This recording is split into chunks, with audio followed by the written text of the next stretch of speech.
Hello hello hello hello मेरे प्यारे बच्चों, कैसे हो आप सब लोग। आई होप सब मस्त हैं, ज़बरदस्त हैं। हम कर रहे हैं आपके पेपर नंबर 1 की तैयारी for your CMA foundation examination, जहां हम ऑलरेडी आपके तीनों एक्ट सिलेबस वाले कर लिए हैं। Indian contract act, sales of goods act and negotiable instrument act. Last session में हमने इंट्रोडक्शन बोले तो जो आपका मॉड्यूल 1 है, फर्स्ट यूनिट इंट्रोडक्शन, वो स्टार्ट करी थी। लगभग 1-1.25 घंटे की क्लास ऑलरेडी हो चुकी है। आज हम फिर से 1-1.25 घंटे देंगे और अपने इस चैप्टर को आगे बढ़ाएंगे। ओके, तो sources of law and legal system in India पढ़ने वाले हैं इंडिपेंडेंस से पहले। अभी तक मैंने आपको जो source of law on the basis of customs, जो प्रीवियस स्टैट्यूट्स हैं एग्जिस्टिंगली, उनके बेसिस पर रेगुलेशंस, जुडिशल प्रोनाउंसमेंट्स, इन सब के बारे में हम बातें कर कर आए हैं। ठीक है ना। अब बिफोर इंडिपेंडेंस किस तरीके से बातचीत थी और आगे आज मॉडर्न टाइम्स में कैसे लीगल एंगल से हमारा इंडिया में चीज़ें डेवलप हुई हैं, उसके बारे में बातचीत करने वाले हैं। तो अगर मैं इसे टाइमलाइन पर स्टडी करना चाहूँ तो इंडियन लीगल हिस्ट्री को हम प्राइमरली 4 पीरियड्स में डिवाइड कर सकते हैं। Ancient period, medieval period, British period and the current present period. Yes, तो ये आपका जो मिडीवल पीरियड है, it happened in the 12th century. 12th century में आपका मिडीवल पीरियड था, बट वहाँ पहुँचने से पहले हम एंशिएंट पीरियड के बारे में बातचीत कर लेते हैं। Okay, and before I take you forward, हमें बात समझ में आई कि इंडिया की लीगल हिस्ट्री को 4 विभाग जो में बांटा जाता है, 4 कैटेगरीज में या 4 पीरियड्स में बांटा जा सकता है प्राइमरली। तो अगर आपसे क्वेश्चन पूछते हैं the study of Indian legal history can be primarily divided how many periods, we know the answer is 4. What are those? Ancient period, medieval period, British administrative period and the current scenario, Indian legal period. Okay, so let's start with ancient period first. तो मैं अब आपको कुछ बातें बताने वाली हूँ इस स्लाइड पे जो हमारे एग्ज़ाम के लिए इम्पॉर्टेंट नहीं है, एग्ज़ाम में पूछी भी नहीं जाएगी। इम्पॉर्टेंट नहीं मतलब एग्ज़ाम में आपसे पूछी ही नहीं जाएगी, बट कुछ टर्मिनोलॉजीज नेक्स्ट स्लाइड पे यूज़ करी हुई हैं जिसको समझने के लिए, है ना, जिसको बेहतर समझने के लिए ये समझना ज़रूरी है। ओके, तो एक जब मैं बात करती हूँ आपके टाइमलाइन की एंशिएंट पीरियड में, ठीक है, एंशिएंट पीरियड, तो ये लगभग 1500 years before and after beginning of approximately the first decade of Gregorian calendar है। डेकेड क्या होता है? 10 साल से एक डेकेड बनता है। ठीक है, ये बोल रहा है ग्रिगोरियन कैलेंडर बनने से 1500 साल पहले से हमें एंशिएंट पीरियड मिल रखा है। What is Gregorian calendar?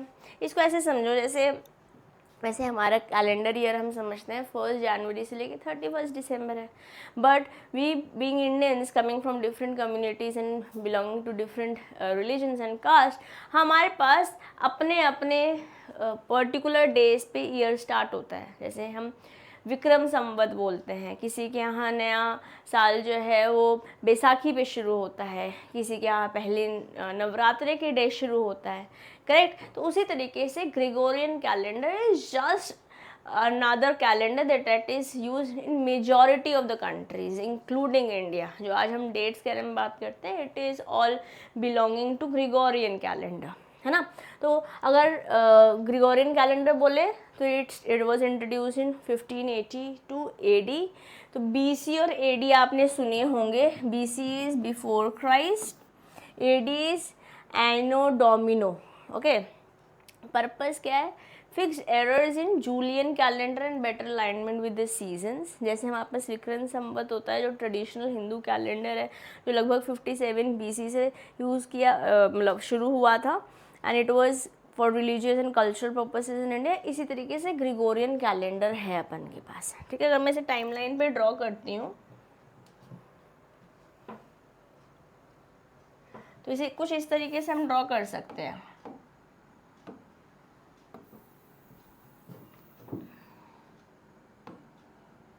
Okay, क्या बोल रहे हैं हम? आज हम बैठे हैं आपके 2024-25 में, है ना। ओके, अगर मैं यही 10 साल पहले चली जाती हूँ, मतलब 2014-15 में चली जाती हूँ, तो ये 1 डेकेड हो जाएगा अगर मैं करंट सिनेरियो के बारे में बात करती हूँ, ठीक है। बट अगर इसी को तोड़ देती हूँ on the basis of century, तो 2000 से लेकर 3000 तक हम 21st सेंचुरी में हैं। सेंचुरी क्या होता है, 100 साल, है ना, 21st सेंचुरी बोल सकते हैं। एक सेंचुरी 100 ईयर्स की होती है। तो इसे पीछे चल जाते हैं 90s वाले एरा में, तो ये 20th सेंचुरी थी। ऐसे ऐसे पीछे पीछे चलते जाओ, 100 सेंचुरी चलते जाओ। तो जो यहाँ पर हमने एंशियंट पीरियड के बाद मिडीवल पीरियड देखा था, ये 12th सेंचुरी में था। You see this happened in 12th century. तो जैसे हमारे पास 21st सेंचुरी, 20th सेंचुरी, 19 ऐसे करके ना, ऐसे हम चलते हैं 19, 18, 17, 16, 15, 14, 13, ये 12th सेंचुरी में हमारे पास मिडीवल पीरियड था, ठीक है। इस तरीके से अगर आप पीछे पीछे पीछे पीछे जाते हो तो कहीं पे 1 भी होगा, समवेयर ऐसे करके यहाँ पे कहीं पे 1 भी स्टार्ट हुआ होगा, यस। अब इस 1 शुरू होने से पीछे अगर मैं जाती हूँ, 1 होने से पीछे अगर जाती हूँ, बेसिकली यहाँ से हमारा AD चालू हुआ, अगर मैं इससे पीछे जाती हूँ तो वहाँ पर ये 1, 2, 3, जैसे हम नंबर लाइन नहीं ड्रॉ करते थे, आपने 6th क्लास में पहली बार जब इंटीजर वाली नंबर लाइन शुरू करी होगी, तो अगर मान लेते हैं 0 है तो यहाँ 1, 2, 3, 4 ऐसे चल रहा है, और यहाँ पे 1, 2, -3, -1, -2, -3 इस तरीके से चल रहा है। तो ये हम यहाँ से 1 से लेके शुरू कर रहे हैं, और इधर 1 से पहले हम उल्टा 1, 2, 3, 4। तो ये हम जब एंशियंट पीरियड के बारे में बात कर रहे हैं तो इट इज़ 1500 ईयर्स बिफोर, 1500 साल, मतलब 15 सेंचुरी पहले, AD से 15 सेंचुरी पहले हमारा एंशियंट पीरियड स्टार्ट हो गया था। एग्जाम में पूछेंगे नहीं, बट क्योंकि यहाँ पर लिखा हुआ है तो अगर हमने समझा हुआ होगा तो याद करना आसान रहेगा। This is the only agenda why I am explaining this to you, ठीक है। अब ज्योग्राफिकल बाउंड्रीज बोले तो ये एरा मोस्टली रूल था या गवर्न था किंग्स से, और किंग्स के छोटे छोटे अपने अपने क्या बोलते थे, राज्य थे जिसमें प्रजा थी। उस समय के लोगों को, मतलब ऐसे हम सत्यवादी, हरिश्चंद्र ऐसे ऐसे करके एक्नॉलेज करते हैं। आज तो we know that we all are corrupt, yes, but उस समय के टेरिटरीज, रूल्स, रेगुलेशन उस समय जो बोले जाते थे वो फॉलो भी करे जाते थे। अगर आप अपन we know about Ramayana little bit even, तो हम समझते हैं कि कुछ वादा किया था प्रजापति हमारे दशरथ ने, राजा दशरथ ने, तो उसके चलते हुए राम जी को वनवास जाना पड़ा था, क्योंकि उन्होंने एक वादा किया था, because they were man of their words, correct. तो खैर उस समय लॉज और रेगुलेशन जो भी थे वो लोकलाइज थे और जोग्राफिकल बाउंड्रीज पे इम्प्लीमेंट होते थे। जैसे आज भी मैंने आपको लास्ट सेशन में बताया था, गुजरात का है तो हो सकता है खाली गुजरात का हो, बाकी सारे स्टेट्स का ना हो। इसी तरीके से जो अलग अलग किंग्स होते थे वो किंग्स की बाउंड्रीज में उनके रूल्स और रेगुलेशन चलते थे। So with every passing territory, the set of laws differed. Correct. Therefore, bringing the ancient period of law with reference to geographical India of modern day today under the same umbrella is a subject matter of great deliberation in itself. क्योंकि जैसे उस समय चीज़ें थी वैसे इस समय नहीं है, तो ऑफ कोर्स आज के सिनेरियो से हम पीछे वाला सिनेरियो क्या बोल सकते हैं, कंपेयर नहीं कर सकते हैं, ठीक जी। अब following had they universal presence, कौन कौन सी चीज़ों का इस्तेमाल करते हुए लॉ बने थे, जैसे वेदास, स्मृतिज, जैसे Manusmriti one of the first popular text था जो सर्कुलेशन में हुआ था। अब आपसे यहाँ से क्वेश्चन पूछा जा सकता है, one of the most popular text कौन था यूनिवर्सल प्रेजेंस जो लॉ बना रहा था हमारे एंशिएंट पीरियड में, वो थी Smritis, particularly Manusmriti. Okay, then we had Upanishad, Arthashastra in the post modern empire era, ठीक है। अब सेलिएंट फीचर्स क्या थे, जो प्रिंसिपल्स बने हुए थे वो बने हुए थे धर्म पे। जैसे आज अगर मैं इंडियन लॉ के बारे में बात करती हूँ तो जो principle of fair and equity applies, जो भी है सब कुछ हम, it is equal for all, it has to be fair, correct. उस तरीके से जब मैं एंशिएंट पीरियड में चल जाती हूँ तो वहाँ जो लॉज बने थे इन सबको मद्देनज़र रखते हुए बने थे, जो हमारे वेदास थे, उपनिषद से, अर्थशास्त्र थे, जो स्मृति थी, और जिसमें से मनुस्मृति जो सबसे पहले सर्कुलेट हुई थी अमंग्स किंग्स, ठीक है। और जो भी प्रिंसिपल्स थे वो धर्मा पे बेस्ड थे, basing righteousness and duty as its guiding principle, which was conglomeration of both legal and religious duties. आज भी हम कस्टम्स को इस्तेमाल करते हैं, आज भी हम रिलीजियस धारणाओं को इस्तेमाल करते हैं, making the loss, but we are right now comparing things on the timeline before 1500 AD, correct. ठीक है जी। अब जुरिस्डिक्शन वो डिटरमाइन करता था जुरिस्डिक्शन की लड़ाई क्या संवाद है, what's the basic underlying subject matter, okay. The minor disputes जो थे वो लोएस्ट कोर्ट पे डिस्कस हो जाते थे, और जो बड़े प्रॉब्लम्स थी वो किंग्स के पास जाती थी, और जो डिसीजन हायर कोर्ट का होता था वो ऑफ कोर्स लोअर कोर्ट के डिसीजन को सप्रेस कर सकता था। अब टोटल 6 कैटेगरीज थी इंडियन एंशिएंट कोर्ट्स की, ये हमें लर्न करनी है। कौन कौन सी थी? कुला, श्रेणी, गणा, अधिकृता, ससिता एंड निरिपा। ओके, वंस अगेन, कुला, श्रेणी, गणा, अधिकृता, ससिता, नृपा। मैम ये हमें याद करने हैं? बिल्कुल, we don't have any other option. 10 number का पेपर यहाँ से आने वाला है, तो let's invest some time learning, because अगर 2 नंबर का भी अपन को क्वेश्चन मिल जाता है ये याद करने से, 3-4 मिनट्स देने से, अपने क्या दिक्कत है। तो मेरे साथ बोलेंगे, let close your eyes and start reciting these 6 categories of courts in the ancient period with me. Okay, so what is it? Kula, श्रेणी, गणा, अधिकृता। वापस, कुला, श्रेणी, गणा, अधिकृता, ससिता एंड नृपा। नृपा तो अपने जब आप क्या पर्यायवाची शब्द पढ़ रहे होंगे तो आपको समझ आता है, नृपा इज किंग, तो ये हाईएस्ट है। लोएस्ट अपन के पास फैमिली काउंसिल्स और ग्रुप्स हैं, ओके। तो ऐसे खैर हमारे बुक में दिया हुआ नहीं है कौन सा लोएस्ट कौन सा हाईएस्ट है, बट हम समझते हैं किंग हाईएस्ट है, और क्योंकि इस तरीके से अलाइनमेंट में दे रखा है तो I am assuming the fact that this is how it would have been, but ऐसे क्वेश्चन पूछे नहीं जाएंगे। तो वापस शुरू से शुरू करेंगे। कुला, श्रेणी, गणा, अधिकृता, ससिता एंड नृपा। ओके, कुला का मतलब होता है कुल, ऐसे बोलते हैं हमारे कुल से हैं, हमारी बिरादरी से हैं, तो फैमिली हो जाएंगे। श्रेणी मतलब प्रोफेशनल काउंसिल्स या ट्रेड। गणा मतलब जो विलेज असेंबली है। Adhikrita is court appointed by the king, king के द्वारा जो कोर्ट अपॉइंट हुआ है वो अधिकृता है। ससिता is king's court and Nripa is the king himself. So let's do it all the 6 pointers once again. Kula, श्रेणी, गणा, अधिकृता, ससिता एंड नृपा। जो कुला है वो फैमिली से बिलोंग करता है, श्रेणी जो है वो प्रोफेशनल या फिर ट्रेड से रिलेट करता है, गणा जो है वो विलेज असेंबली से रिलेट करता है, अधिकृता किंग के द्वारा जो कोर्ट बनाया गया है वो है, ससिता किंग का ही कोर्ट है, और नृपा किंग इटसेल्फ है। Okay, so again close your eyes, recite it with me, come on guys, we have to learn this. Okay, कुला, श्रेणी, गणा, अधिकृता, ससिता and Nripa, and I hope you have also understood the meanings of the same 6 categories.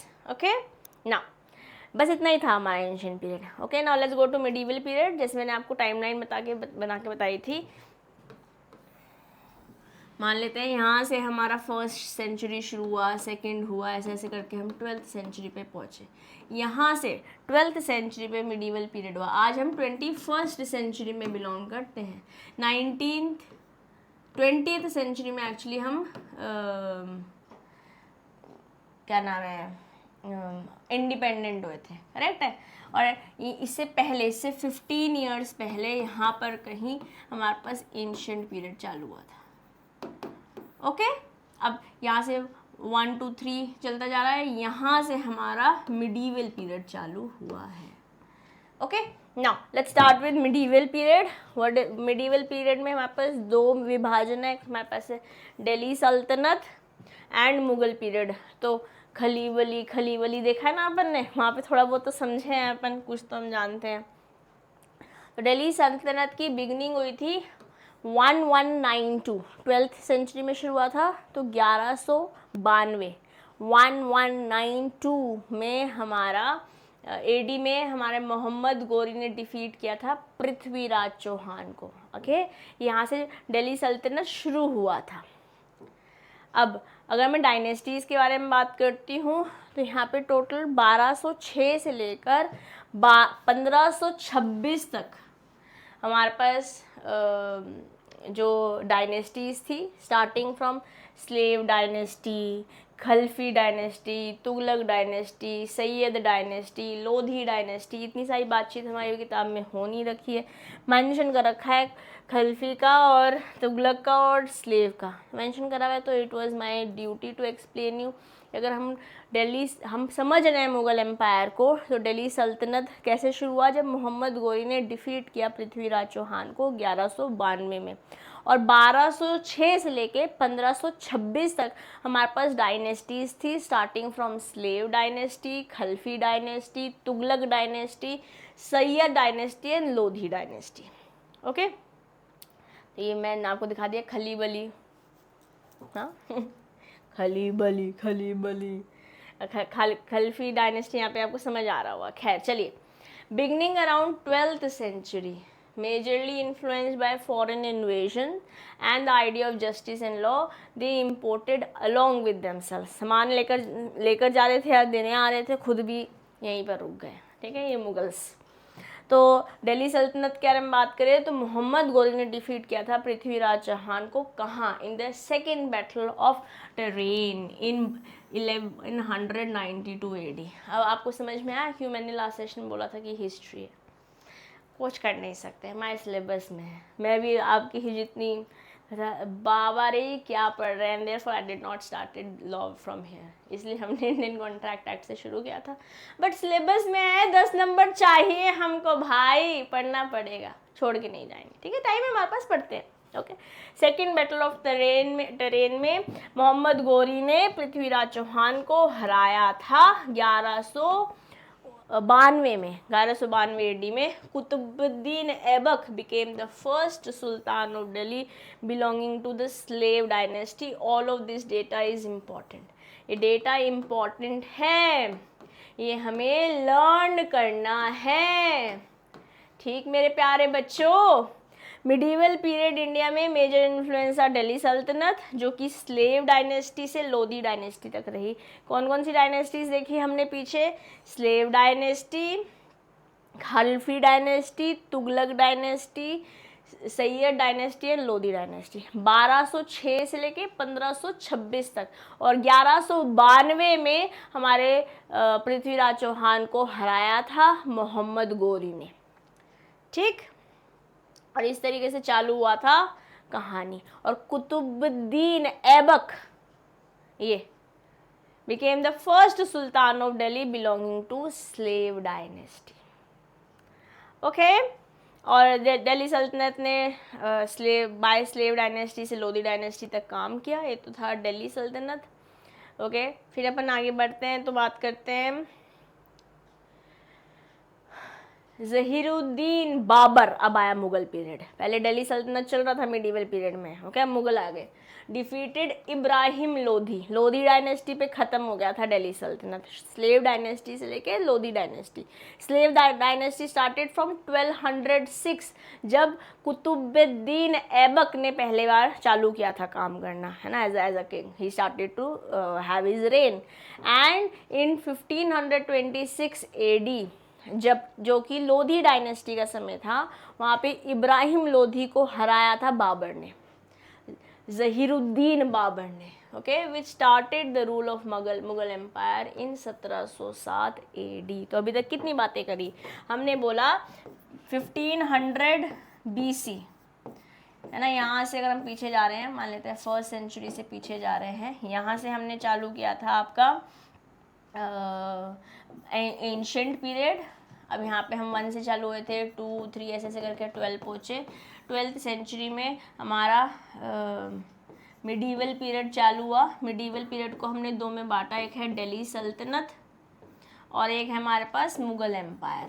ठीक है, अब जब मैं बात कर रही हूँ ये दिल्ली सल्तनत स्टार्ट होने की हुई 1192 में, जब मोहम्मद गोरी ने हरा दिया किसको, पृथ्वीराज चौहान को। ओके, अब जो ये दिल्ली सल्तनत है इसमें 5 डायनेस्टीज थी, स्टार्टिंग फ्रॉम स्लेव डायनेस्टी जहाँ कुतुबुद्दीन ऐबक थे, और इब्राहिम लोधी डायनेस्टी तक चला। ये कौन सा पीरियड था ये दिल्ली सल्तनत का डायनेस्टीज वाला, 1206 से लेकर 1526 तक। ठीक है, अब लोधी डायनेस्टी में इब्राहिम लोधी को हरा दिया, यहाँ से मुग़ल एम्पायर चालू हो गया। जब इब्राहिम लोधी को हरा दिया किसने, ज़हरुद्दीन बाबर ने इनको हरा दिया, और 1707 AD से हमारा मुग़ल एम्पायर चालू हो गया। Okay, then after the death of Bahadur Shah Zafar the Mughal rule and influence in India practically came to end. शुरू किया था बाबर से और एंड हो गया बहादुर शाह जफ़र के साथ।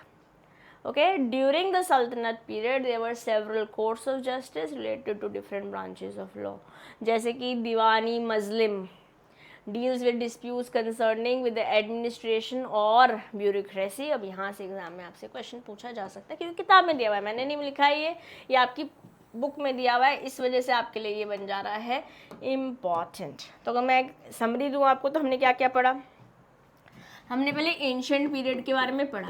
ठीक है, जो 1500 AD से चालू हुआ था। ओके, समझा दिया मैंने ग्रिगोरियन कैलेंडर पे। अब यहाँ पर जो किंग था वो हाईएस्ट कोर्ट था, और जैसे जैसे किंग्स के डायनेस्टीज थी, dynasty will not be the right word, जो भी किंग की बाउंड्री, जोग्राफिकल बाउंड्रीज थी, वहाँ पे उनके रूल्स रेगुलेशन चलते थे। जनरली वो धर्म पर बेस्ड थे, धर्मा पे बेस्ड थे। ठीक है, यहाँ पर अपन के पास 6 कैटेगरीज थी कोर्ट की, जिसमें हमने पढ़ा, क्या पढ़ा हमने 6 कोर्ट्स में, कुला, श्रेणी, गणा, अधिकृता, सहिष्ता एंड नृपा। ठीक है, ये हमने पढ़े। फिर इसके बाद हम चल दिए मिडीवल पीरियड में। मिडीवल पीरियड में अपन के पास 2 बातें हैं, दिल्ली सल्तनत एंड मुग़ल एम्पायर। तो दिल्ली सल्तनत में हमारी स्लेव डायनेस्टी से बातचीत चालू हुई और लोधी डायनेस्टी तक चली। स्लेव डायनेस्टी से लोधी डायनेस्टी हम बोलते हैं 1206 से लेकर 1526 तक है। और ये दिल्ली सल्तनत कैसे चालू हुई थी, जब मोहम्मद गोरी ने हराया था पृथ्वीराज चौहान को इन 1192। ठीक है, अब लोधी डायनेस्टी कब ख़त्म हुई थी, जब इब्राहिम लोधी को या मुग़ल एम्पायर में ज़हरुद्दीन बाबर ने हरा दिया था। ओके, 1707 AD से चालू हुआ था हमारा मुग़ल एम्पायर, जो चला जब तक बहादुर शाह जफ़र पे ख़त्म नहीं हुआ हमारा मुग़ल एम्पायर। इस तरीके से हमने बातचीत पढ़ी है दिल्ली सल्तनत। और फिर हमने पढ़ा दिल्ली सल्तनत में बहुत सारे कोर्ट थे, जैसे दीवानी मजलिम, ब्यूरोक्रेट्स एडमिनिस्ट्रेशन से रिलेटेड जो बातें होती थी वो इस कोर्ट में होती थी ड्यूरिंग द सल्तनत पीरियड या दिल्ली सल्तनत। ठीक है, इम्पॉर्टेंट है ये, तो मैं इसको मार्क भी कर देती हूँ। ये नोट्स मैं आपके साथ शेयर कर दूंगी on law by CMA Disha Dua. ठीक है, ज्वाइन कर लीजिएगा Telegram group so that you are able to access and talk to me post the session also. तो हमने क्या बोला, ज़हरुद्दीन बाबर से चालू हुआ, इब्राहिम लोधी को इन्होंने हरा दिया था 1707 AD में मुग़ल एम्पायर चालू हो गया था। स्टार्टेड। ठीक ना, मुग़ल पीरियड कोर्ट्स कैटेगराइज थे, क्या सब्जेक्ट है, क्या रिक्वायरमेंट है. Central administration of justice was done by central judicial system. The chief judicial functionary of the state was Qazi ul Quzat, who was appointed by the emperor, जो किंग थे, to hear the appeals and supervise the provincial court. अब ये data भी learn करना पड़ेगा. जो chief judicial functionary थी वो कौन स्टेट करता था? काजी उल कज़त. दीवानी मजलिम जितना इम्पोर्टेंट था दिल्ली सल्तनत के लिए मुग़ल एम्पायर के समय, क्योंकि सब्जेक्ट मैटर है जो भी कोर्ट डिस्कस कर रहा है किसी पर्टिकुलर पॉइंट के बारे में, वो सेंट्रल जुडिशियल सिस्टम पे बेस्ड था. सेंट्रल जुडिशियल सिस्टम की फंक्शनरी जो थी वाज काजी उल कज़त. ओके, जो पॉइंट कौन करता था? एम्परर खुद करता था, और वो लोगों की दुहाई सुनता था, अपील सुनता था और उन्हें सुपरवाइज करता था. He was to be assisted by Mufti and Mir Adil. The former was the duty of to expand the law on which Qazi would deliver the verdict. तो जो फॉर्मर मतलब ये, he is the former, Mufti is the former. जो मुफ्ती है उनके उसके पास क्या ड्यूटी थी कि उसे एक्सपाउंड करना है लॉ को, मतलब ध्यान रखना है कि जो काजी उल कज़त ने बोला है, लेट्स से कोई मैटर गया था, वो ढंग से इम्प्लीमेंट हो रहा है, जो वर्डिक्ट दी गई है. Whereas latter was associated with the functions of bringing the parties to the court and enforcing the dictees. तो ये मीर आदिल जो हम बोल रहे हैं, he is the latter, right? He is the latter. Mir Adil का क्या काम था कि जो पार्टीज हैं वो कोर्ट में आए और जो डिक्री, जो भी अवार्ड, जो भी ऑर्डर आया है काजी उल कज़त के द्वारा, वो एनफोर्स किया जा सके. तुम क्या बोल रहे हैं? काजी उल कज़त अपॉइंट किया जाता था एम्परर के द्वारा खुद, जो कि चीफ जुडिशियल फंक्शनरी सिस्टम को इम्प्लीमेंट करता था, जिस तरीके से मुग़ल एम्पायर में कोर्ट सिस्टम था. अब काजी उल कज़त के नीचे दो लोग थे, एक थे मीर आदिल और एक थे हमारे पास मुफ्ती. जो मुफ्ती थे उनका था लोगों को एम्पाउंड करना, और जो मीर आदिल थे उनका काम था कि लोगों को कोर्ट तक लेके आना और ध्यान रखना कि जो अवार्ड या ऑर्डर या डिक्री आई है वो एनफोर्स कर लिया जाए. अब ये डेटा आपको लग सकता है मैम ये कैसे याद होगा, एक दो बारी बोलेंगे या इसी वीडियो को जो नेक्स्ट फ्यू मिनट्स मैंने बोला है वो सुन लेंगे, हो जाएगा. ठीक है, तो मैं लास्ट बार बोल रही हूँ यहाँ से ताकि आप दो बारी सुन लें.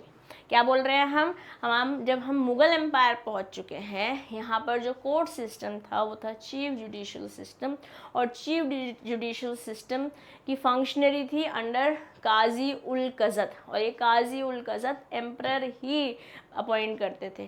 काजी उल कज़त के पास दो लोग थे, एक थे मीर आदिल और एक थे मुफ्ती. मुफ्ती का काम था लोगों को एम्पाउंड करना, और मीर आदिल का काम था कि लोगों को कोर्ट तक लेकर आना और जो डिक्री दी गई है उसे एनफोर्स करना. Am I clear? Am I clear guys? क्योंकि मुफ्ती बेसिकली बताएंगे कि ये लॉ है और उसके बेसिस पर जो हमारे काजी उल कज़त हैं बताएंगे, वर्डिक्ट देंगे, अपना फैसला सुनाएंगे. और मीर आदिल क्या करेंगे? पहले तो लोगों को लेकर आएंगे और फिर जो काजी उल कज़त ने बोला है वो देखेंगे कि लोग उसे कर रहे हैं. Similarly there was a chief Qadi of the provincial court that dealt with all the cases which were of civil and criminal nature and served as the highest form of appeal while the province. अब आपसे पूछेंगे highest form of appeal क्या थी Mughal empire के time पे? तो it was chief Qazi. Who was it guys? It was chief Qazi. He was the highest forum of appeal. मतलब अगर कोई यहाँ से खुश नहीं है काजी उल कज़त से तो अपील लेके जा सकता है, बट वो हाईएस्ट है, इसके ऊपर कोई नहीं है. In the capital, the military had its own judge, Qadi-e-Askar, who moved from palace to palace with the troops and whose office corresponds to the present day as court martial. जो उस समय काजी-ए-अक्सर हुआ करता था. जो मिडीवल पीरियड में basically Mughal empire के समय कादी अक्सर हुआ करता था, वो आज के ज़माने में हम उसे कोर्ट मार्शल के नाम से जानते हैं।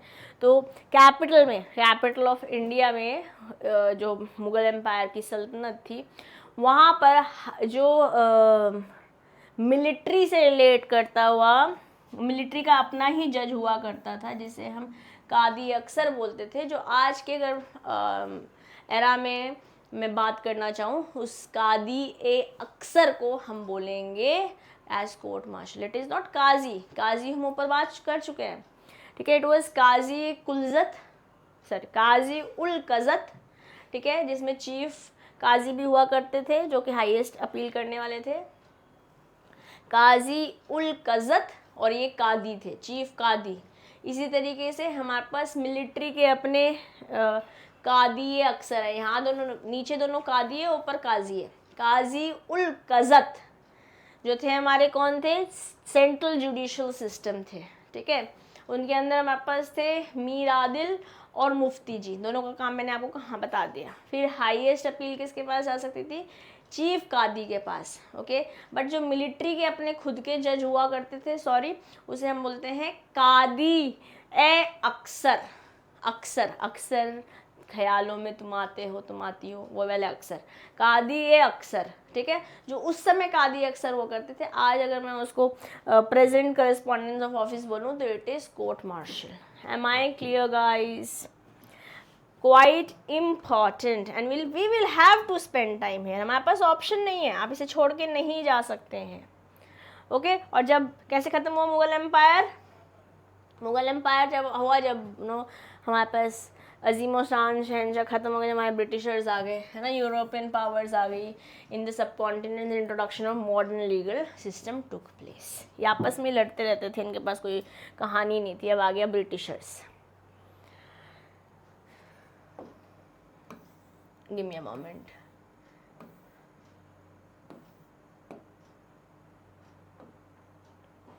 I am checking something, give me a moment, okay.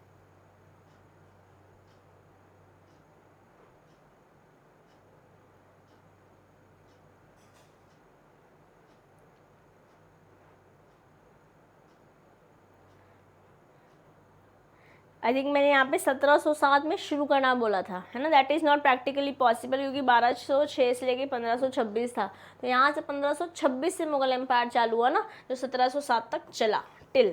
So guys here is a correction that I am doing, 1707 तक चला था, it ended in 1707 Mughal empire, ठीक है। अप टू है ना, अप टू, क्योंकि अदरवाइज यहाँ पे 200 साल किसने किया होगा काम। चलिए आगे बढ़ते हैं। अब ये हुआ 1612 से लेके 1947 तक, 1612 से 1947 तक ब्रिटिश एडमिनिस्ट्रेटिव पीरियड चालू रहा। लगभग 200 साल हमारे पे उन्होंने राज किया है, ठीक है। 1612 से 1947 तक। मोड ऑफ एंट्री कैसे था, ट्रेडर जैसे बन के आए थे वो मिडीवल पीरियड में, okay. However they were not alone in their Endeavour, ऐसे नहीं खाली ब्रिटिशर्स से जो हम पे राज करना चाहते थे, फ्रेंच आए थे, पोर्चुगीज़ आए थे। गोवा में तो अभी भी आप पोर्चुगीज़ इंफ्रास्ट्रक्चर बहुत जगह देख सकते हैं। The Portuguese, the British, the Danes, the Dutch and the French also reached India. All of these nations came for trade, but out of them the English people succeeded to establish their presence in India. 1612 से लेके 1947 तक जब हम independent हुए, तो यहाँ पे the charter of Elizabeth 1600 empowered them legislative right, although limited, it led to establishment of new judicial system in India. मतलब धीरे धीरे वो जीते थे मुगल से भी, छोटे छोटे करते हुए। तो queen Elizabeth charter of Elizabeth से 1600 AD में चालू हुआ था, and this is how it continued. But over the time, new charters were executed along with several new powers being granted. पहले ऐसे ही आया था, शुरुआत चार्टर ऑफ एलिजाबेथ से हुई थी, ठीक है। और फिर नए नए चार्टर्स आने लगे, नए नए मेमोरेंडम्स आने लगे, नए नए रूल्स रेगुलेशन एक्सेट्रा इंडिया में आने लगे। East India company turned from the perspective of an entity interested in revenue to one that was invested in administrative and political influence. जैसे मैंने बताया ना, ट्रेड करने आए थे बट अल्टीमेटली यहाँ पे वो राज करने लगे for 200 years, which was strengthened during the battle of Plassey in 1757. अब ये डेटा अपन को लर्न करना पड़ेगा. एक बैटल ऑफ टेरेन देखा था हमने पीछे, ठीक है. अब बैटल ऑफ पैलसी देख रहे हैं and the subsequent grant of Diwani rights in 1765 in Bengal. आ गया पूरा प्योर हिस्ट्री. अभी डेटा लर्न करना पड़ेगा अपन को, ठीक है. जैसे मैंने आपको पीछे याद कराए हैं चीज़ें, ऐसे ही आपको जब ये डेटा आपके पास आएगा, see law by CMA Disha, join the Telegram group so that you will be able to get the hands on the content. Okay. However ये प्रोसेस था टेरिटरीज आफ्टर टेरिटरीज अपॉइंट करने का, the need for resolution of dispute. ऐसा कि एक territory उठाई फिर दूसरी, ऐसे ऐसे करते करते बढ़ते गए तो प्रॉब्लम्स भी बढ़ती गई ना. प्रॉब्लम्स को सॉल्व करने के लिए एक सिस्टम चाहिए था. इस समय ब्रिटिश लीगल सिस्टम आया और आज भी जो हमारा कॉन्स्टिट्यूशन और लॉ है कहीं ना कहीं वहीं से ही इन्फ्लुएंस्ड है. As suited for Britishers was implemented under the territories under British occupancy. Okay. अब reforms that are still prevalent. उस समय अंग्रेजों के ज़माने की बातचीत चल रही है, जैसे कि मेयर्स कोड बना था 1726 में. डेटा लर्न करना पड़ेगा. Okay, we'll have to learn this data.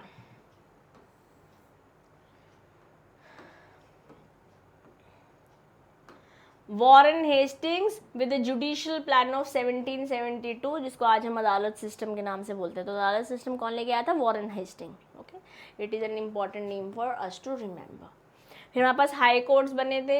Indian high courts act 1861 के अंतर्गत we suggested the establishment of high court in place of supreme court in 3 presidencies. उस समय प्रेसिडेंसीज हुआ करती थी. कैलकाटा वॉज, या आज जो कोलकाता उस समय कैलकाटा हुआ करता था. जैसे आज हमारी कैपिटल दिल्ली है, उस समय कोलकाता या कैलकाटा हुआ करती थी. तो 3 प्रेसिडेंसीज कौन कौन सी थी? Calcutta, Madras and Bombay. Government of India 1935 along with introduction of federal court in 1937. All of these things are still prevalent. Britishers के ज़माने की चीज़ें, अंग्रेज़ों के ज़माने की चीज़ें हमारे पास इंडिया में आज भी हैं. कौन कौन सी हैं? चलिए कोशिश करते हैं याद करने की. 1726 में इस्टेब्लिशमेंट हुई थी मेयर के कोर्ट की. लिखिए मेरे साथ लिखेंगे ध्यान से. इस्टेब्लिशमेंट, कुछ चीज़ें अंग्रेज़ों के ज़माने से अभी तक चल रही हैं, जैसे कि मेयर का कोड बना था 1726 में. वॉरेन हेस्टिंग हमारे पास अदालत का सिस्टम लेकर आए थे. पहले सुप्रीम कोर्ट ही हुआ करता था बट हाई कोर्ट बना था, हाई कोर्ट एक्ट 1861 में. 1861 में, 1872 में हमारा इंडियन कॉन्ट्रैक्ट आया था. 1861 में हमारे पास हाई कोर्ट एक्ट के अंतर्गत हाई कोर्ट बन गया था. 3 प्रेसिडेंसीज में बना था. कहाँ? कैलकाटा, बॉम्बे एंड मद्रास. कैलकाटा कोलकाता हो गया, मद्रास चेन्नई हो गया और बॉम्बे मुंबई हो गया. ठीक है. Plus there was Government of India Act 1935 along with Federal Court 1937 that is still working today. तो Government of India Act 1935 से अंग्रेजों के ज़माने से आज तक चल रहा है और इंट्रोडक्शन ऑफ फेडरल कोर्ट भी. और ऐसे along with the above mentioned introduction, the British have introduced laws codified the subject which till then in its previous area was that an abstract of the idea of justice. उसमें खाली बस एक कुछ bits and pieces थे, abstract थे justice के, but आज हमने उस पर काम किया है. बट ये चारों बातें हमें लर्न करनी है. ओके. जो लॉज आज भी प्रेवलेंट है वो तो हमारे सिलेबस वाले ही हैं. जैसे कि हमारे पास इंडियन कॉन्ट्रैक्ट एक्ट है, सेल्स ऑफ गुड्स एक्ट है, इंडियन पार्टनरशिप एक्ट है, और यहीं से ये दोनों बने हैं. तो हम इतनी बार पढ़ के आए हैं कि कोई टेंशन वाली बात ही नहीं है. इंडियन एविडेंस एक्ट है, नेगोशिएबल इंस्ट्रूमेंट एक्ट है, और बहुत सारे एक्ट्स हैं जो मॉडर्न वर्ल्ड में आज भी प्रेवलेंट है, अंग्रेज़ों के ज़माने से चल रहे हैं. बट पर्टिकुलरली इनके बारे में हमारी किताब में बात करी गई है, इसलिए हमें याद करने हैं. तो शुरुआत करेंगे पीछे वाली स्लाइड से, थोड़ी बातें याद करने की. पेन पेपर उठा लीजिए और मेरे साथ लिखिए. कुछ बातें जो अंग्रेज़ों के ज़माने में बनी थी बट आज भी इम्प्लीमेंटेड है, वो है, शुरुआत करते हैं 1726 से, जहाँ हमारे पास मेयर्स कोड बनाया था. वॉरेन हेस्टिंग ने अदालत का सिस्टम लाया था. पहले खाली सुप्रीम कोर्ट हुआ करता था. हाई कोर्ट आया, हाई कोर्ट एक्ट 1861 के साथ 3 प्रेसिडेंसीज में, मद्रास, कैलकाटा एंड बॉम्बे में. And government of India act आया था 1935 में, और फिर फेडरल कोड आया था 1937 में, 35-37 2 साल का ये। फिर हमारे पास लॉज हैं, जैसे हमारे पास इंडियन कॉन्ट्रैक्ट एक्ट है, सेल्स ऑफ गुड्स एक्ट है, पार्टनरशिप एक्ट है, ओके, नेगोशिएबल इंस्ट्रूमेंट एक्ट है, वो खैर मेंशन नहीं हो रखा, जो मेंशन हो रखा है वो रखा है इंडियन एविडेंस एक्ट, और ये भी इंडियन कॉन्ट्रैक्ट एक्ट वाला ईयर ही है, ठीक है जी। इंडियन पीनल कोड भी मेंशन कर रखा है 1860। ये सब लॉज उस समय अंग्रेज़ों के ज़माने से चल रहे हैं। क्या ये डिफ़िकल्ट है? मैं इजी नहीं बोलूँगी, बट डिफ़िकल्ट भी नहीं है, थोड़ा समय लगेगा बट हो जाएगा याद, ठीक है। और इसी के साथ पीछे वाली तीनों टाइमलाइन हो गई है डन। अब हम पढ़ेंगे इंडियन लीगल पीरियड के बारे में, but before we move forward, take a copy, not more than 10 minutes, but I want you guys to write what you have understood as of now, starting from ancient period 1500 AD, all the 6 categories of courts, starting from Kula, Shreni, Gana, Adhikrita, Sahita, and Nripa, okay.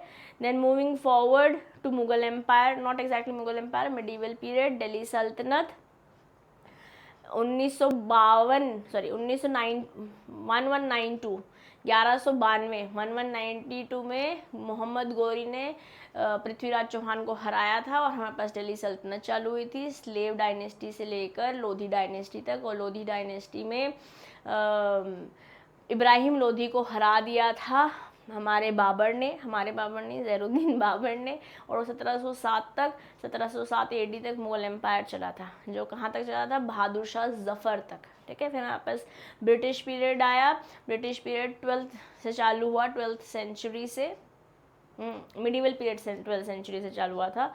ये तो हम 1612 से चालू हो गए, और ये चला हमारे पास 1947 तक, तो लगभग 200 साल इन्होंने हम पे राज किया है। धीरे धीरे छोटी छोटी टेरिटरीज आगे आगे बढ़ाते गए, और अकॉर्डिंगली लॉज लेकर आते गए। फिर हमने 4 बातें पढ़ी जो लॉ के उस समय के लॉ से अभी तक भी चल रही है, जैसे कि मेयर का कोर्ट है, अदालत सिस्टम है, वॉरेन हेस्टिंग की कहानी है, 3 presidencies, high court, 1861 year, and also the last pointer was what,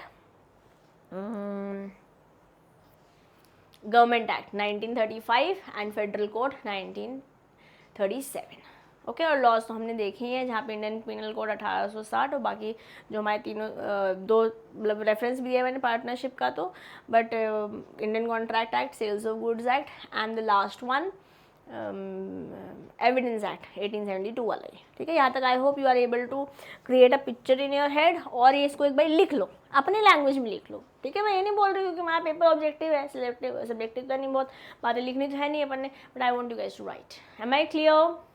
please do this and let me know in the comment box, done, okay. You have to write, ma'am, I done with doing the summary from the ancient period till the British era, ठीक है। Now, and I want you guys to write the important pointers that you have written in the notebook also in the comment box. I'll really love to see your answers, because इतना तो मैं आपसे expect करती हूँ after giving so many hours of my investment of time to you. I want you guys to write this the crisp 5-6 pointers जो आपने समझे हैं अभी तक in the comment box. Okay, promise बोलो, धरती माता की कसम खाओ, मैं धरती माता की कसम खाता हूँ कि मैं आंसर लिखूंगा मैम कमेंट बॉक्स में, ठीक है ना। चलो अब पढ़ते हैं इंडियन लीगल पीरियड, जो 1950 में बेसिकली कॉन्स्टिट्यूशन बना था, वहाँ से लेके आज तक बातें हम कर रहे हैं, ठीक है। तो खैर यहाँ पर बहुत सारी बातें आ जाती हैं। हम जब इंडिपेंडेंट हुए 200 साल हमारे को ब्रिटिशर्स ने हमारे पे राज किया, एंड अल्टीमेटली जाते जाते इंडिया पाकिस्तान बना गए, है ना। उनका 14 अगस्त को इंडिपेंडेंस डे होता है, हमारा 15 अगस्त को इंडिपेंडेंस डे होता है। उस समय डॉक्टर BR अम्बेडकर का बहुत इंपॉर्टेंट रोल रहा कॉन्स्टिट्यूशन बनाने में आफ्टर गेटिंग इंडिपेंडेंट, राइट। तो बैकग्राउंड बोले तो इंडियन पोस्ट इंडिपेंडेंस मतलब इंडिपेंडेंट होने के बाद legal history begins with the abolition of Privi council jurisdiction act 1949। ये हट गया, इट वाज अबॉलिश्ड। तो क्या ये इम्पॉर्टेंट है? बिल्कुल इम्पॉर्टेंट है। मैं एग्जाम बनाऊँ तो मैं तो यहाँ से सब जगह से क्वेश्चन आपसे पूछूँ, okay. All of this is important. Earlier, Privy Council seated in England acted as the highest court of appeal since 1726. तो हाईएस्ट कोर्ट ऑफ अपील कहाँ बैठा होता था? इंग्लैंड में। भैया हमारा कोई कहानी नहीं है, इंडिया में रहते हैं, सबसे पहले तो हटाओ। which was passed by Indian government. This act accordingly abolished the jurisdiction of Privy Council. अब इंग्लैंड का कोई जना हमारे पर राज नहीं कर रहा है, कोई appeal highest court of appeal या पिटिशन वहाँ नहीं जाएंगी. Okay, it was also provided for the transfer of all cases file. उस समय जो वहाँ केस फाइल रखे सबके सब हमारे पास इंडिया में आ गए. फिर ड्राफ्ट करी गई एक कमिटी, जैसे कॉन्स्टिट्यूशन हमारा बना with Mr. B.R. Ambedkar जो चेयरमैन थे on 29th of August 1947. Date important है. 26 नवंबर 1949 में हमारा कॉन्स्टिट्यूशन पास हुआ और अडॉप्ट हुआ बाय द कॉन्स्टिट्यूएंट असेंबली, जो आज लॉ डे जैसे सेलिब्रेट किया जाता है. लॉ डे 26 नवंबर 1949. 26 जनवरी 1950 में हमारा कॉन्स्टिट्यूशन आ गया. क्या ये डेटा इंपॉर्टेंट है? Yes, this data is important and I will be sharing these notes with you on the Telegram group. तुम्हारी सारी बातें मैंने लिख रखी होंगी, तो जब आप रिवाइज कर रहे होंगे तो आपको यहाँ से मदद मिलने वाली है. ठीक है. जुडिशियल सिस्टम के बारे में बात करें तो इंडिया ने अपनी ऑटोनॉमी बोले तो इंडिपेंडेंस जुडिशियल सिस्टम में आ गई जब 1950 में हमारा संविधान कॉन्स्टिट्यूशन बना. और आज over a period of years empowered है to a sovereign entity with segregation of powers at all levels and all branches of administration. ठीक है. With this Supreme Court of India was established. कब बना? 26 जनवरी 1950, जिस दिन हम रिपब्लिक हुए थे. ठीक है. Established under Article 124 subsection 1 of the Constitution of India 1950 with a strength of 8+1 judges. उस समय सुप्रीम कोर्ट के 8+1 जज थे. आज अगर मैं बात करूँ तो 34 हैं, जिसमें 33+1 है. Chief justice of India is 1, इसलिए 7+1 बोला था पहले, अब 33+1 बोल रहे हैं. क्या ये डेटा लर्न करना है? भैया जी हमारे पास कोई और ऑप्शन नहीं है. लर्न करने के सिवा हमारे पास कोई और ऑप्शन है ही नहीं. ओके. और लॉ पढ़ रहे हैं, ये बात मैं बोल सकती हूँ, ये it is fine to learn. But हमने इतनी सारी बातें अभी तक जो पढ़ी थी ब्रिटिश तक, वो क्यों दी सिलेबस में? कुछ सोच के दी होगी, हम वहाँ तक शायद सोच नहीं पा रहे हैं. चलिए खैर आगे बढ़ते हैं. Statutes enacted by Parliament of India and और the state legislature is one of the most important source of law in the present day India. तो हमने 6 पॉइंटर्स में देखा था कि एग्जिस्टिंग लॉ से भी कुछ बने हैं. ठीक है. Therefore it becomes important to understand the process of distribution of powers to legislate and structure of legislature in Indian democracy. Okay. अब स्ट्रक्चर ऑफ इंडियन पॉलिटी क्या है? लेजिस्लेटिव प्रोसेस अपनी अथॉरिटी कॉन्स्टिट्यूशन से लेता है. Structure of Indian polity is that of federal, बोले तो दो है हमारे पास, centre and state. Okay. In nature SR Bommai versus Union of India Supreme Court of India judgment एक जजमेंट थी, तो बेसिकली इसे जुडिशियल प्रोनाउंसमेंट बोल सकते हैं. However India is federation with unitary bias and is referred as quasi-federal state because it had strong central machinery. जब मैं federal के बारे में बात करती हूँ तो मैं बोलती हूँ centre and state both. But अगर आपको याद है फर्स्ट सेशन मतलब लास्ट सेशन मैंने आपको बताया था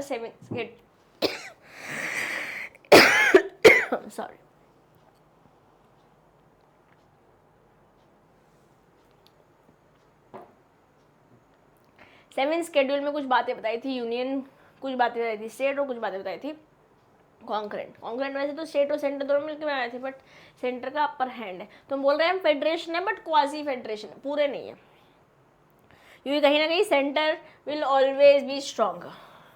okay. The Indian legislative process में 2 मेजर लॉ मेकिंग बॉडीज़ हैं, एक तो पार्लियामेंट लेजिस्लेचर है और स्टेट. और मैंने ऑर्डिनेंस आपको इतने अच्छे से पढ़ाया कि अब ये तो दिक्कत नहीं होना चाहिए, है ना? नहीं है ना ये दिक्कत? अगर दिक्कत है पिछले वाली क्लास जाके अटेंड करनी है अपन को. ठीक है. 15 दिसंबर अब आने वाला एग्जाम अपन को क्लियर करना ही करना है. आप हो सकता है बाद वाला कोई अटेम्प्ट दे रहे हो. Guys I am explaining you each and everything, there is nothing left. कुछ भी एक वर्ड नहीं छोड़ा है मैंने आपका मॉड्यूल का. ठीक है.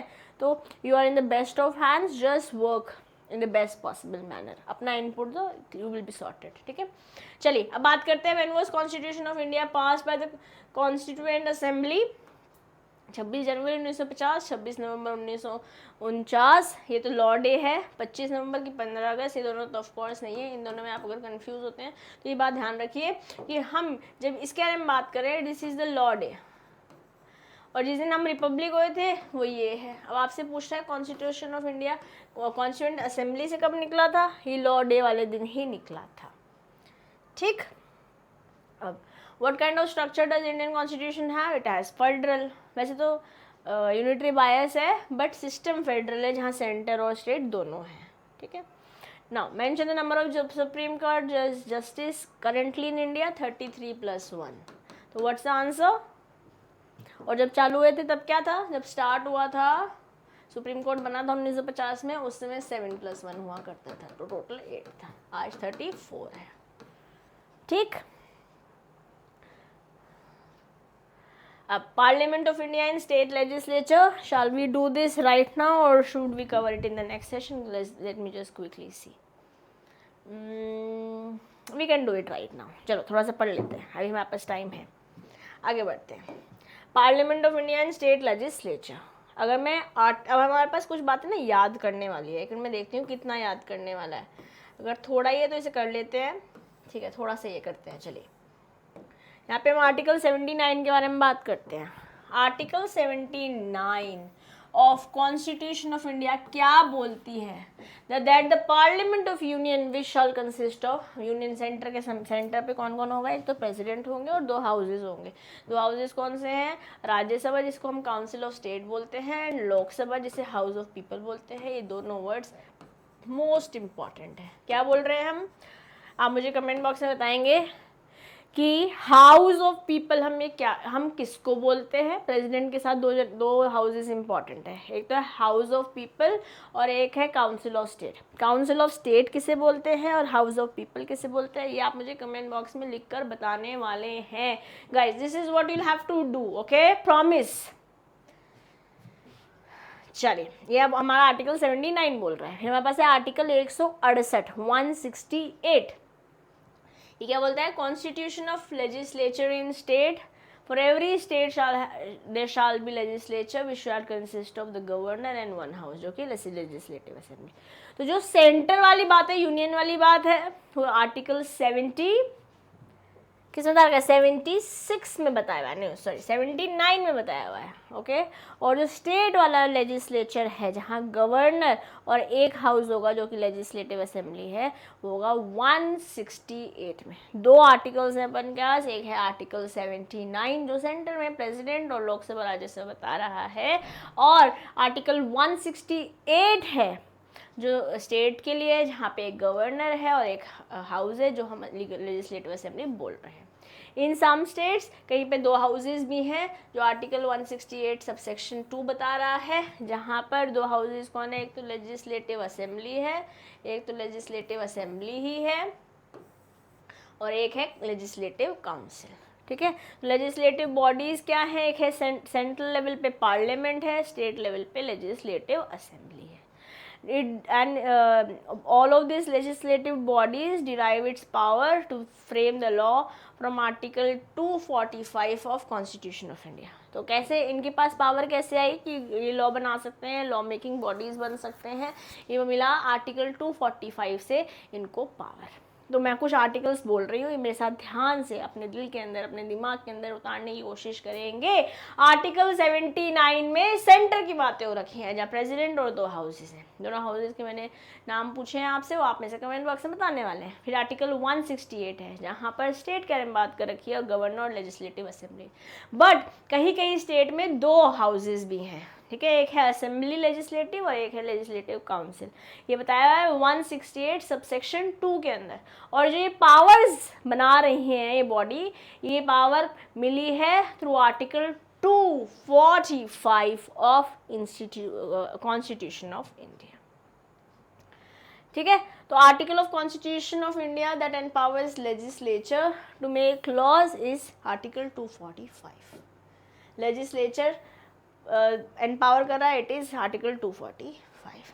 ठीक है, with this let's take one more question, I think this is the last one. The parliament of the union of India which shall consist Rajya Sabha Lok Sabha दोनों ही कुछ, पार्लियामेंट जो है वो स्टेट लेवल पे होती है, तो यहाँ पे राज्यसभा लोकसभा दोनों होता है, इसलिए ए एंड बी दोनों हो गए। अगर ये यूनियन की जगह स्टेट होता तो वहाँ लेजिस्लेटिव असेंबली हो जाता, ये स्टेट के लिए होता। ये आर्टिकल 168 में है, और ये यूनियन के बारे में बात कर रहा है तो ये आर्टिकल 79 में है ना। आ रहा है ना याद गाइस, चमक रहा है ना, ठीक है। पावर टू लेजिस्लेट हम पढ़ेंगे नेक्स्ट सेशन में, ओके। क्योंकि हम एमसीक्यू साथ में ही कर रहे हैं, ठीक है, तो हम 2 सेशन और लेंगे गाइस, क्योंकि हम एमसीक्यू साथ में कर रहे हैं, हम सेपरेट सेशन में एमसीक्यूज करने लेने वाली हूँ। हम 2 सेशन और लेंगे, एक सवा घंटे की क्लास लेंगे, and we will be done with your 10 marks, ठीक। अब इसे पढ़िएगा, और हम ऐसे ही आगे बढ़ते रहेंगे। टेलीग्राम ग्रुप ज़रूर से ज्वाइन कर लीजिए, क्योंकि वहाँ आप मेरे से बातचीत भी कर पाएंगे और कंटेंट पे अपना हैंड भी ले पाएंगे। लॉ बाय CM में दिशा, okay, for now I'll take your leave. This is your friend and your teacher CM में दिशा दुआ signing off for today. Bye bye.